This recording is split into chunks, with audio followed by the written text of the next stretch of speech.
বিদ্যুৎ বিভাগৰ মৰ্মতালি নচলিব। বানপানী সমস্যাটোক ৰাষ্ট্ৰীয় সমস্যা হিচাপে ঘোষণা কৰক।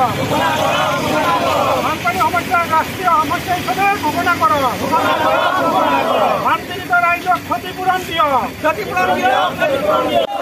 বিদ্যুৎ বিভাগৰ মৰ্মতালি নচলিব। স্মাৰ্ট মিটাৰ বন্ধ কৰক। স্মাৰ্ট মিটাৰ বন্ধ কৰক। বানপানী সমস্যাক বৈদ্যুতিক পদ্ধতিত সমাধান কৰক।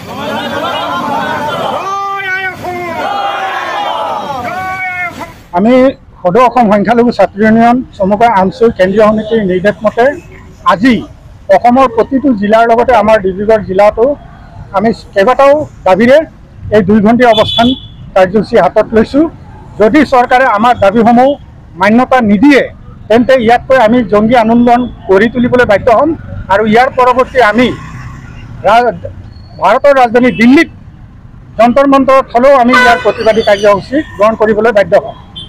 যিহেতু শেহতীয়াকৈ বিদ্যুৎ বিভাগে যি আমাৰ সাধাৰণ ৰাইজক সৰ্বহাস্ত কৰি স্মাৰ্ট মিটাৰ বহাব বিচাৰিছে তাক আমি তীব্ৰ বিৰোধিতা কৰি চৰকাৰক জনাই দিব বিচাৰিছোঁ যে আপোনালোকে স্মাৰ্ট মিটাৰ বন্ধ কৰি পূৰ্বৰ যি মিটাৰ আছে সেইটো বাহাল ৰাখক। দ্বিতীয়তে এই বানখহনীয়াত সৰ্বহাস্ত হোৱা পৰিয়ালসমূহক যিসকলৰ ভূমি উচ্ছেদ হৈ গৈছে তেওঁলোকক প্ৰকৃত ভূমিত তেওঁলোকক ভূমি প্ৰদান কৰক। বানপানী সমস্যাটোক ৰাষ্ট্ৰীয় সমস্যা হিচাপে ঘোষণা কৰাৰ লগতে ইয়াক বৈজ্ঞানিকভাৱে ইয়াক সমাধান কৰিবলৈ চেষ্টা কৰক আৰু প্ৰকৃত ভূমি উচ্ছেদিত যিসকলে উচ্ছেদ কৰিছিলে চৰকাৰে সেইসকলক ন্যূনতম ভূমি প্ৰদান কৰিছে যদিও বহু মানুহ এতিয়াও মুকলিত আকাশৰ তলত আছে।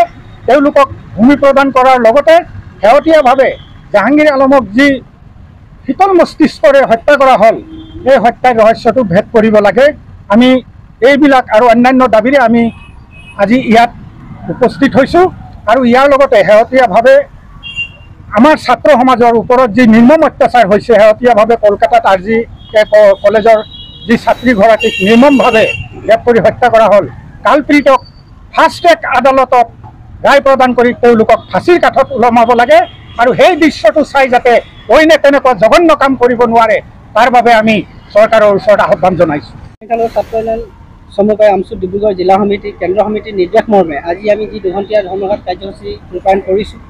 আমাৰ যিটো আজি দেখা গৈছে অসম চৰকাৰে আজি যিটো মিটাৰ আনিছে ডিজিটেল মিটাৰ বিদ্যুৎ বিভাগে আজি আমাৰ দুখীয়া ৰাইজৰ হাৰাশাস্তি হ'ব। এই দুখীয়া ৰাইজে সেইটো কোনো কাৰণতে সেইটো বহন কৰিব নোৱাৰিব।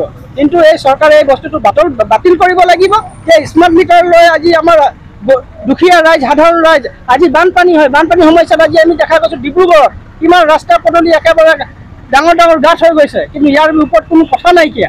আজি আপোনালোকে চাওক এজনী ছোৱালীৰ ইমান ডাঙৰ ঘটনা এটা হৈ গ'ল। আজি ৱেষ্ট বেংগল ইমান ডাঙৰ ঘটনা এটা হৈ গ'ল কিন্তু আজি ভাৰত চৰকাৰে কি কয় বেটি বাচাও বেটি পঢ়াও কিন্তু তেওঁলোকৰ দিনত ইমান ডাঙৰ ডাঙৰ ঘটনা হৈ আছে কিন্তু তেওঁলোকৰ গা নোম লৰা নাই। আজি আমাৰ ডিব্ৰুগড়ত দেখা গৈছে ৰাস্তা পদূলি আজি বাণীপুৰতে হওক এই বংগালমাৰৰ ওচৰতে হ'ল ইমান ৰাস্তা পদূলি বেয়া কিন্তু ইয়াৰ ওপৰত চৰকাৰ নিমাত হৈ আছে। আমাৰ বৰ্তমানৰ বিধায়ক প্ৰশান্ত ফুকন ডাঙৰীয়া তেওঁ কি কৰি আছে একো কৰিব পৰা নাই। আজি আমি আপোনালোকৰ মাধ্যমেৰে এটা কথা স্পষ্ট কৰি দিব বিচাৰোঁ যে অনাগত দিনত কিন্তু আমি ইয়াত জংগী আন্দোলন কৰিবলৈ বাধ্য হ'ম। আমি হয়তো দিল্লীতো গৈ কিনে আমি দিল্লী যন্ত্ৰ মন্ত্ৰত কাৰ্যসূচী আমি অতি সোনকালে ল'ম।